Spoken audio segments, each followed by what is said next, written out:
वै प्रदोष शमये परमेश्वरश कुर्वत यन्या मनसोम घ्रश रोजा पूजा नित्य प्रवर्त धन धान्य कलत्र पुत्र सौभाग्य संपत्ति कस्त इहैव लोके। अर्थात जो व्यक्ति प्रदोष काल में कमल पुष्पों से भगवान शिव की पूजा करता है वह अपनी संतान, स्त्री और मित्रों सहित सदैव बहुत अधिक मात्रा में समस्त धन और सौभाग्य प्राप्त करता है। श्री शिवाय नमस्तुभ्यम। ओम नमः शिवाय। प्रिय श्रोताओं, आज का दिन अत्यंत दिव्य और दुर्लभ संयोग लेकर आया है, क्योंकि आज सावन मास के कृष्ण पक्ष की त्रयोदशी तिथि है और आज है मंगलवार, तो यह भौम प्रदोष व्रत है। और दूसरी ओर आज है सावन मास का मंगलवार।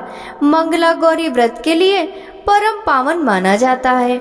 इन दोनों ही व्रतों का समावेश किसी दिव्य वरदान से कम नहीं। भौम प्रदोष व्रत भगवान भोलेनाथ को समर्पित वह शुभ संध्या है जब त्रयोदशी तिथि मंगलवार के दिन आती है और इस दिन भगवान शिव अपने भक्तों पर शीघ्र ही प्रसन्न होते हैं और मंगलवार ग्रह की पीड़ा भी शांत करते हैं। वहीं श्रावण का मंगलवार विशेष रूप से माँ गौरी की आराधना का दिन होता है, जो सुहाग, सौभाग्य और ग्रह कल्याण की कामना करने वाली महिलाओं के लिए अत्यंत फलदायी होता है। और आज आप सुनेंगे भौम प्रदोष व्रत की पावन कथा। इसलिए प्रिय श्रोताओं, कृपया अपने मन को शांत कीजिए, श्रद्धा से अपने हृदय को सजाइए और सभी सांसारिक चिंताओं को एक क्षण के लिए छोड़ दीजिए, क्योंकि यह समय है स्वयं भगवान शिव और माता पार्वती के चरित्र के श्रवण करने का। यह कथा मात्र शब्दों का संग्रह नहीं, बल्कि वह आध्यात्मिक यात्रा है जो आपको भगवान शिव के समीप ले जाती है, जहाँ व्रत, तप और श्रद्धा मिलकर पुण्य का सागर बनते हैं। इसलिए बैठ जाइए, शांति से नेत्र बंद कीजिए एक क्षण को और अपने भीतर भगवान शिव के स्वरूप का ध्यान कीजिए। फिर आरंभ कीजिए आज की यह मंगलकारी कथा, भौम प्रदोष व्रत कथा। आज सावन मास के कृष्ण पक्ष की त्रयोदशी तिथि है और आज दिनांक है 22 जुलाई और दिन है मंगलवार।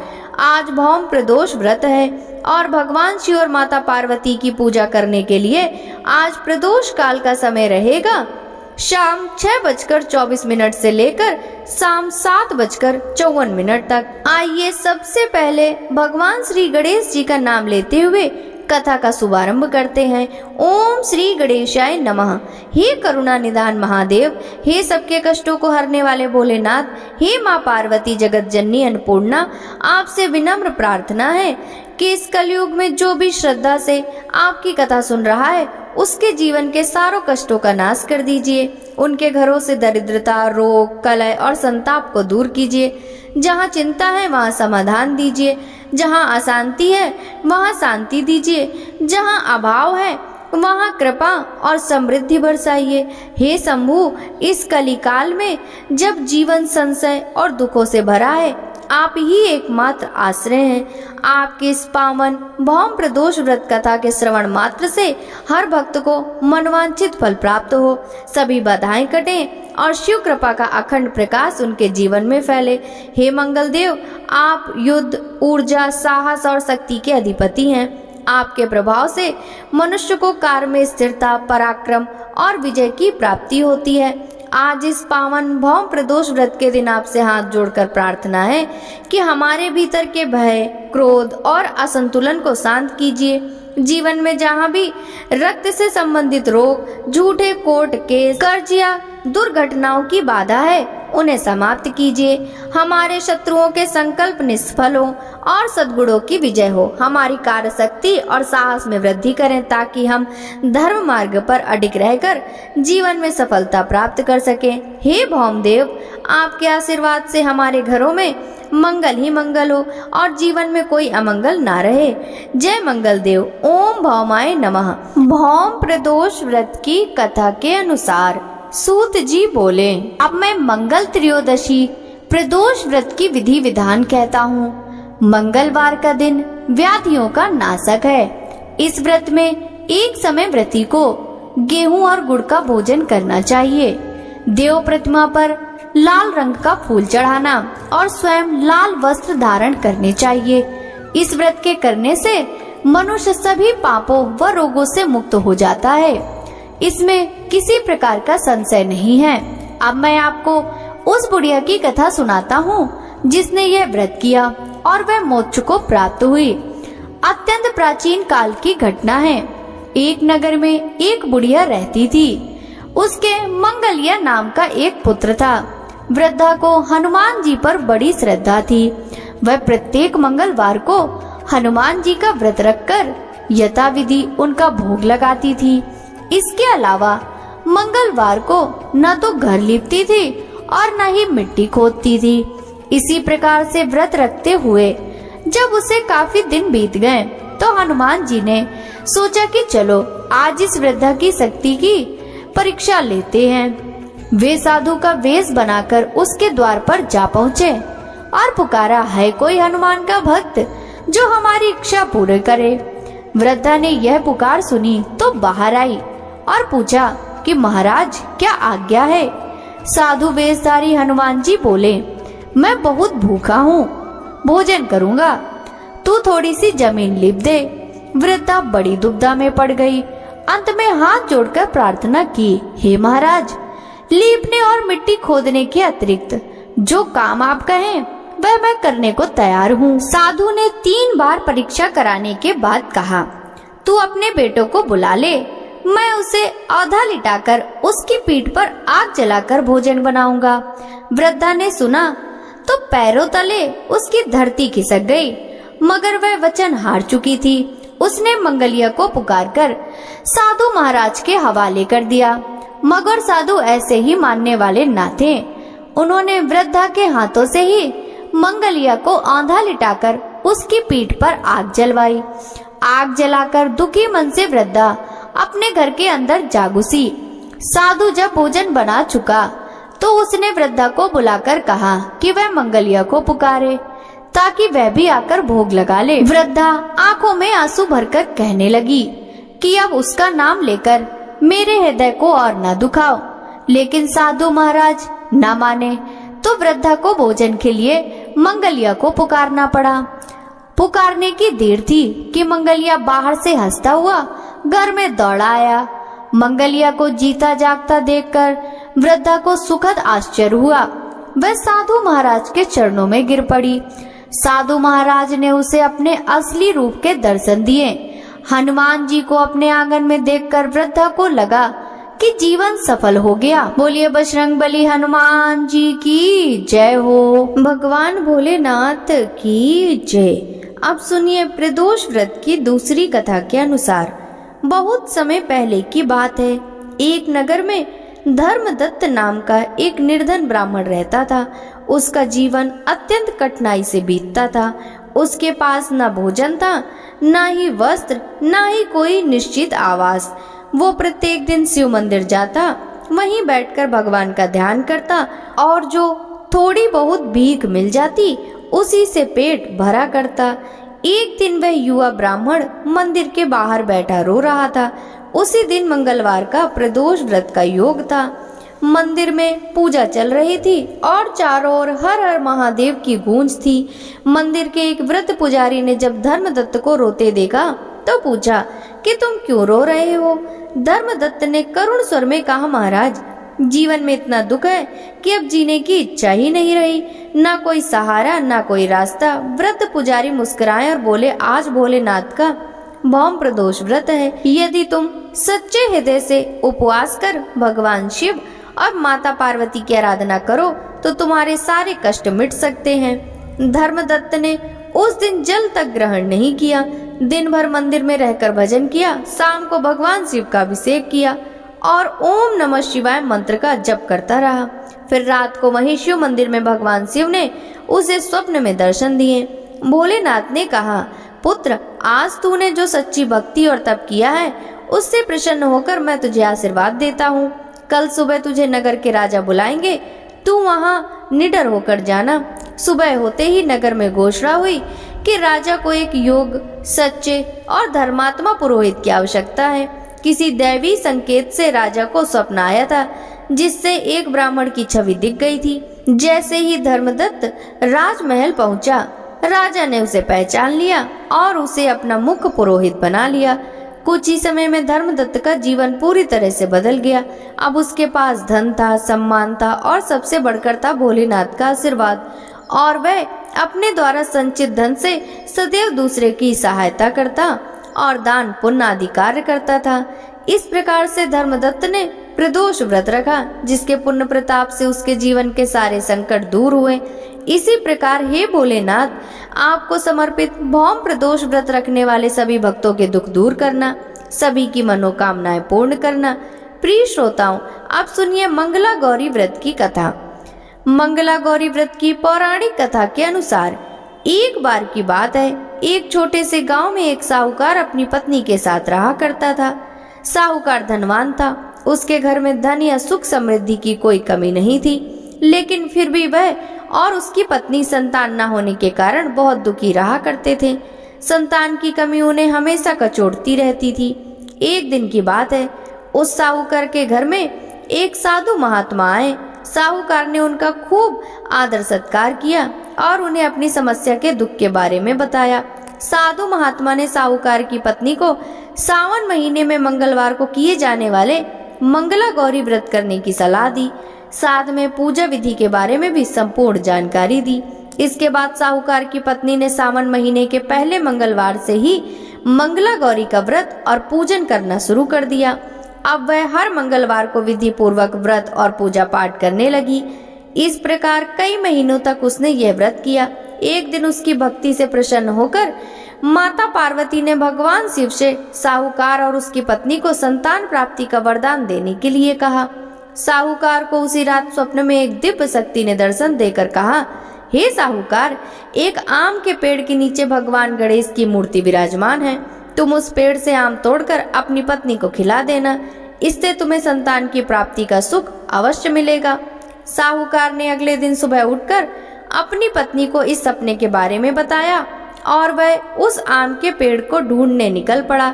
बहुत देर तक ढूंढने के बाद आखिरकार साहूकार को वह आम का पेड़ मिला जहां भगवान गणेश की मूर्ति विराजमान थी। उसने आम तोड़ने के लिए उस पेड़ पर पत्थर मारना शुरू कर दिया। पत्थर फेंकने से एक आम तो टूटकर नीचे गिर गया, लेकिन गलती से पत्थर जाकर भगवान गणेश की प्रतिमा को लग गया। इससे भगवान गणेश क्रोधित हो गए और उन्होंने प्रकट होकर उस साहूकार को श्राप देते हुए कहा कि हे स्वार्थी मनुष्य, तूने अपने स्वार्थ के कारण मुझे चोट पहुंचाई है। तुझे माँ पार्वती की कृपा से संतान की प्राप्ति तो होगी, लेकिन उसकी मृत्यु 21 वर्ष की आयु में ही हो जाएगी। यह सुनकर साहूकार बहुत घबरा गया और वह वापस घर चला गया। उसने वह फल अपनी पत्नी को खिला दिया, लेकिन किसी को भी इस घटना के बारे में नहीं बताया। कुछ दिन बाद भगवान शिव और माता पार्वती के आशीर्वाद से साहूकार को और उसकी पत्नी को पुत्र की प्राप्ति हुई, जिससे उन दोनों के जीवन में खुशियों का ठिकाना नहीं रहा। लेकिन साथ ही साहूकार इस बात से भी मन ही मन में चिंतित था कि उसका पुत्र अल्पायु होगा। देखते देखते समय बीतने पर वह बालक 20 वर्ष का हो गया और व्यापार में अपने पिता का हाथ बटाने लगा। एक दिन घर लौटते समय साहूकार पेड़ की छांव में तालाब के किनारे बैठकर अपने पुत्र के साथ भोजन करने लगा। तभी वहां पर कमला और मंगला नामक 2 कन्याएं कपड़े धोने के लिए आईं और कपड़े धोते हुए आपस में बात करने लगी। कमला ने मंगला से कहा कि बहन, मैंने इस सावन मास में प्रत्येक मंगलवार को मंगला गौरी व्रत रखने का निश्चय किया। तुम भी माँ पार्वती को समर्पित यह व्रत अवश्य करना। इससे माता पार्वती प्रसन्न होती हैं और उनकी कृपा दृष्टि भी अपने भक्तों पर बनी रहती है। इस व्रत को करने से मनवांछित वर और अखंड सौभाग्य की प्राप्ति भी होती है। कमला की बात सुनकर मंगला भी इस व्रत को करने के लिए तैयार हो गई। दूसरी ओर साहूकार ने उन दोनों कन्याओं के बीच की बात को पूरा सुन लिया और अपने मन में यह सोचा कि यह कन्या मंगला गौरी व्रत करती है, इससे इसे अखंड सौभाग्य की प्राप्ति होगी, तब तो यह मेरे पुत्र के लिए योग्य वधू साबित होगी। ऐसा सोचकर वह उन दोनों के विवाह का प्रस्ताव कन्या के पिता के पास लेकर गया। साहूकार के गांव में प्रतिष्ठा और मान होने के कारण कमला के पिता अपनी पुत्री का विवाह साहूकार के लड़के से करवा देते हैं। विवाह के बाद भी कमला विधि पूर्वक मंगला गौरी का व्रत रखना जारी रखती है। उसके इस भक्ति भाव से प्रसन्न होकर एक दिन माता पार्वती उसे स्वप्न में दर्शन देती हैं और कहती हैं, बेटी मैं तुम्हारी भक्ति से अत्यंत प्रसन्न हूँ, इसलिए तुम्हें अखंड सौभाग्य का वरदान देती हूँ। लेकिन तुम्हारा पति अल्पायु है, इसलिए अगले महीने मंगलवार के दिन एक सांप तुम्हारे पति के प्राण लेने आएगा। तुम उसके लिए एक प्याले में मीठा दूध रख देना, उसके पास एक खाली मटका भी रख देना। सांप दूध पीकर उस मटके में चला जाएगा, तब तुम उस मटके को ऊपर से कपड़े से ढक देना। अगले मंगलवार को कमला ने माता पार्वती की बात मानकर एक प्याले में मीठा दूध रख दिया और पास में एक मटकी भी रख दी। सांप ने आकर दूध पिया और मटके में जाकर बैठ गया। कमला ने उस मटके पर कपड़ा बांधकर उसे जंगल में रख दिया। माता पार्वती की कृपा से कमला के पति के प्राण बच गए। इस प्रकार मंगला गौरी व्रत के पुण्य फल से साहूकार का वह पुत्र श्राप मुक्त हो गया। जब कमला ने घर में सबको इस चमत्कारी व्रत के बारे में बताया, तब सभी आश्चर्यचकित रह गए। उसके बाद साहूकार और उसकी पत्नी ने अपने पुत्र और पुत्रवधू को आशीर्वाद दिया और फिर पूरा परिवार सुख से जीवन बिताने लगा। अब सुनिए मंगला गौरी व्रत की दूसरी कथा। एक बार एक गांव में एक बूढ़ी माई रहा करती थी। बूढ़ी माई का एक बेटा था जिसका नाम था भोला। उसकी पत्नी रूपा थी। भोला अपनी माँ का बहुत ख्याल रखता था। बहू भी बहुत सीधी थी, लेकिन बूढ़ी माई दिन रात अपनी सीधी सादी बहू से झगड़ा किया करती थी। एक दिन बूढ़ी माई ने घर आकर बताया कि बहू सुन, मैं शिव मंदिर से आ रही हूँ। वहाँ सब बात कर रहे थे कि अगर सावन के सोमवार का व्रत करके अगले दिन मंगलवार को मंगला गौरी व्रत किया जाए तो भोले बाबा और माँ पार्वती की कृपा से तुझे बेटा हो सकता है। तब रूपा कहने लगी, माँ जी लेकिन मैं तो केवल सोमवार का व्रत करती हूँ। ठीक है, अब आप कह रही हैं तो मैं इस बार दोनों व्रत करूंगी। बूढ़ी माई ने तो केवल अपनी बहू को परेशान और भूखा रखने के लिए यह सब कहा था। बूढ़ी माई ने इसके बाद अपनी बहू से कहा कि बेटा ऐसे व्रत नहीं करना, दोनों दिन कुएं से 7 घड़े पानी शिवलिंग पर चढ़ाना है। रूपा ने यह सुना तो परेशान हो गई।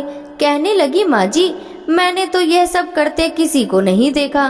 बूढ़ी माई को गुस्सा आ गया। कहने लगी, तो मैं क्या झूठ बोल रही हूँ? यह तो केवल संतान प्राप्ति का उपाय है जो तुझे ही करना पड़ेगा। सास की बात सुनकर रूपा चुप हो गई, क्योंकि अब उसके लिए कुछ और करना बाकी ही नहीं था। कुछ दिनों बाद सावन का पवित्र मास शुरू हो गया। रूपा ने पहले सोमवार को पूजा पाठ करके व्रत शुरू किया और 7 घड़े पानी कुएं से भरकर शिवलिंग पर चढ़ा दिया। कुआं मंदिर से बहुत दूर था, इसलिए उसे पानी लाने में बहुत देर लग गई। यह सब करने में शाम को जब रूपा वापस आई तो देखा उसका पति भोला बहुत गुस्से में घर के बाहर बैठा है।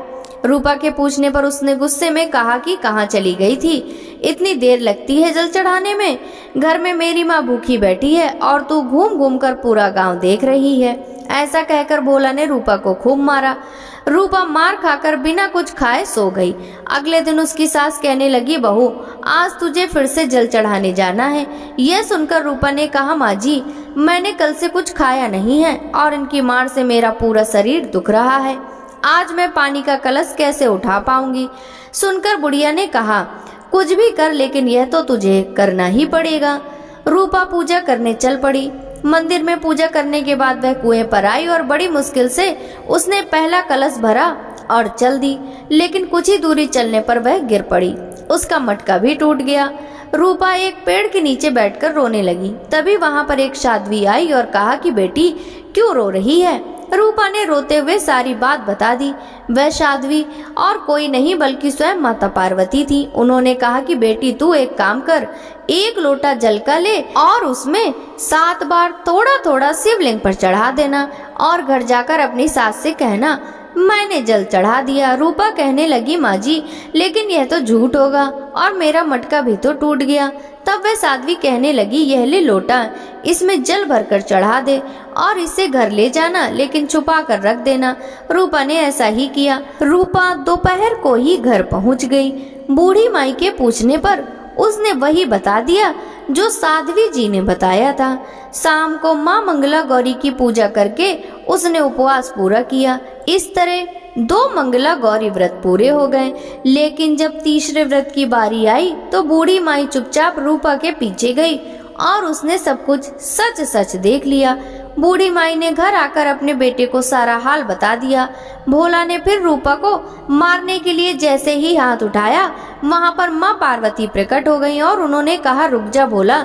यह सुनकर भोला रुक गया। बूढ़ी माई माँ पार्वती के पैरों में गिर गई। भोला भी अपनी गलतियों के लिए माफी मांगने लगा।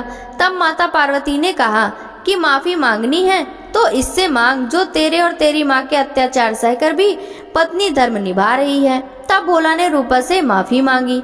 बूढ़ी माई ने कहा, बेटी मुझे माफ कर दे, तुझे परेशान करने के लिए ही मैंने यह सब कुछ कहा था। रूपा माता पार्वती से कहने लगी, माँ इस संसार से मेरा मन भर गया है, आप मुझे भी अपने साथ ले चलिए। देवी पार्वती ने कहा, ठीक है, आज से तू मेरी कृपा से जंगल में एक आश्रम बनाकर भक्ति करेगी, लेकिन इन दोनों को इनकी करने की सजा जरूर मिलेगी। रूपा ने कहा, माँ इन्हें माफ कर दीजिए। यह सुनकर माता पार्वती ने कहा कि आज तुम्हारी बहू के कारण तुम्हें जीवन दान मिला है, जाओ इस लोटे को रख लो, तुम्हारे परिवार में कभी अन्न और धन की कमी नहीं होगी। लेकिन मैं अपनी बेटी को साथ लेकर जा रही हूँ। तब माँ और बेटे दोनों एक बार फिर से माता पार्वती के चरणों में गिरकर विनती करने लगे और उनसे क्षमा मांगने लगे। कहने लगे कि आप रूपा को साथ लेकर मत जाइए। माता पार्वती को उन पर दया आ गई, लेकिन उन्होंने उन दोनों माँ बेटे को सद्बुद्धि दी और उसके बाद रूपा भी अपने परिवार के साथ हंसी खुशी रहने लगी। माता पार्वती की कृपा से कुछ ही महीने बाद उनके घर में एक पुत्र ने जन्म लिया। इस प्रकार जो भी भक्त सच्चे मन से जैसे भी कामना मन में रखकर मंगला गौरी व्रत रखते हैं या उनकी कथा का श्रवण करते हैं, उनकी हर मनोकामना माता पार्वती की कृपा से पूर्ण होती है। सभी प्रेम से बोलिए गौरी मैया की जय, बोले शंकर भगवान की जय। अब सुनिए शिव चालीसा पाठ और भगवान भोलेनाथ की आरती। जय गणेश गिरजा सुवन, मंगल मूल सुजान, कहते अयोध्या दास तुम, देहु अभय वरदान। जय गिरजापति दीन दयाला, सदा करत संतन प्रतिपाला। बाल चंद्रमा शोहत नीके, कानन कुंडल नाग फनीके। अंग गौर सिर गंग बहाए, मुंड माल तन चार लगाए। वस्त्र काल बाघांबर सोहे, छवि को देखी नाग मन मोहे। मैना मातु की हवे दुलारी, बामे अंग सोहत छवि न्यारी। कर त्रिशूल सोहत छवि भारी, करत सदा शत्रुन क्षयकारी। नंदी गड़े सोहे तय कैसे, सागर मध्य कमल है जैसे।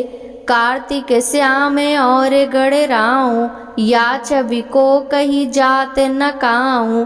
देवन जब ही जाए पुकारा, तब ही दुख प्रभु आप निवारा। किया उपद्रव तारक भारी, देवन सब मिली तुम ही जुहारी। तुरत सडानन आप पटायऊं, लव निमेष मह मार गिरायऊं। आप जलंधर असुर सहारा, सुयस तुम्हार विदित संसारा। त्रिपुरासुर सन युद्ध मचाई, सबहि कृपा कर लीन बचाई। किया तपहि भागीरथ भारी, पूरब प्रतिज्ञा तासु पुरारी। दानिन मह तुम सम को नाही, सेवक स्तुति करत सदाही। वेद नाम महिमा तव गाई, अकत अनादि वेद नहीं पाई। प्रकट उदति मंथन में ज्वाला, जरत सुरासर भय विहाला। कीन्ही दया तय करहि सहाई, नीलकंठ तब नाम कहाई। पूजन रामचंद्र जब कीन्हा, जीत के लंक विभीषण दीना। सहस कमल में हो रहे धारी, कीन परीक्षा तबहि पुरारी। एक कमल प्रभु राखई जोई, कमल नयन पूजै चह सोई। कठिन भक्ति देखी प्रभु शंकर, भय प्रसन्न दिए इच्छित वर। जय जय जय अनंत अविनाशी, करत कृपा सबके घटवासी। दुष्ट सकल नित मोहि सतावे, भ्रमत रहो मोहि चैन न आवे। त्राहि त्राहि मैं नाथ पुकारो, यही अवसर मुहि आने उबारो। लय त्रिशूल शत्रुन को मारो, संकट से मुहि आने उबारो। माता पिता भ्राता सब कोई, संकट में पूछत नहीं कोई। स्वामी एक है आस तुम्हारी, आए हरऊँ मम संकट भारी। धन निर्धन को देत सदाही, जो कोई जाचे सो फल पाही। स्तुति के ही विधि करें तुम्हारी, क्षमहु नाते अब चूके हमारी। शंकर हो संकट के नाशन, मंगल कारण विघ्न विनाशन। योगी यति मुनि ध्यान लगावे, नारद सारद शीश नमावे। नमो नमो जय नमः शिवाय, सुर ब्रह्मादिक पार न पाए। जो यह पाठ करे मन लाई, तापर होते हैं शंभु सहाई। ऋणिया जो कोई हो अधिकारी, पाठ करे सो पावन हारी। पुत्र होने इच्छा कर जोई, निश्चय शिव प्रसाद ते होई। पंडित त्रयोदशी को लावे, ध्यान पूर्वक होम करावे। त्रयोदशी व्रत करे हमेशा, ताके तन नहीं रहे कलेशा। धूप दीप नवेद चढ़ावे, शंकर सम्मुख पाठ सुनावे।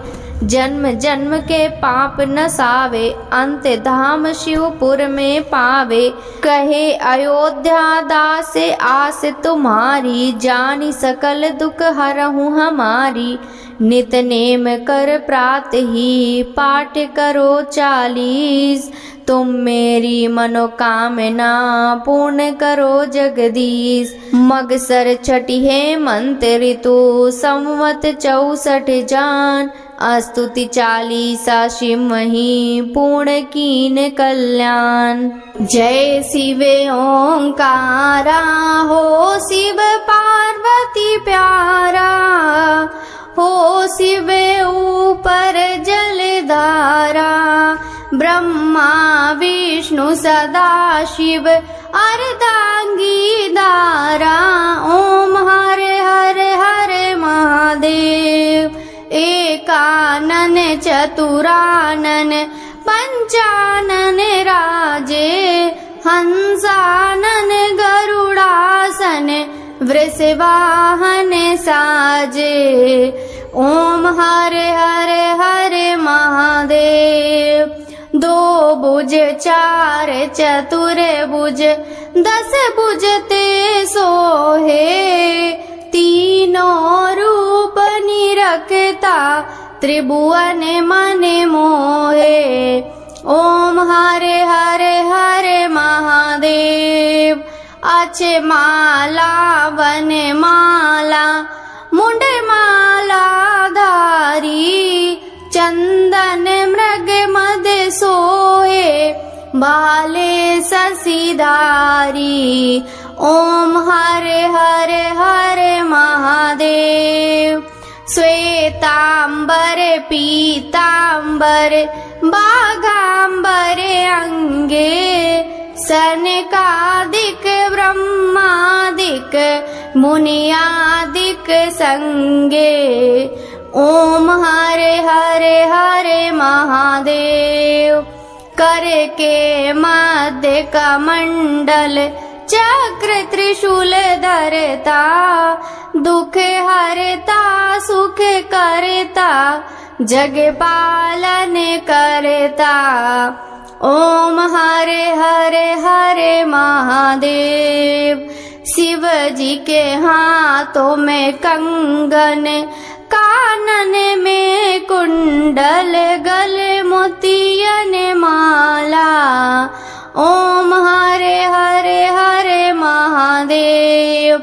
जटा में गंगा विराजे, मस्तक चंदा साजे। ओढ़त मृग छाला, ओम हरे हरे हरे महादेव।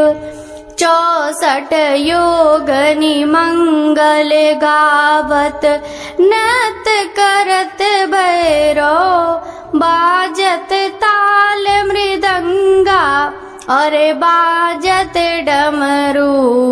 ओम हरे हरे हरे महादेव। सच्चिदानंद स्वरूपा त्रिभुवन के राजा, चारों वेद उचारत अनहद के दाता। ओम हरे हरे हरे महादेव। सावित्री बावत्री पार्वती अंगी, अर्धंगी प्रियरंगी, शिव गौरा संगी। ओम हरे हरे हरे महादेव। ब्रह्मा विष्णु सदा शिव जानते अविवेका, प्रणवाक्षर के मध्य ये तीनों एका। ओम हरे हरे हरे महादेव।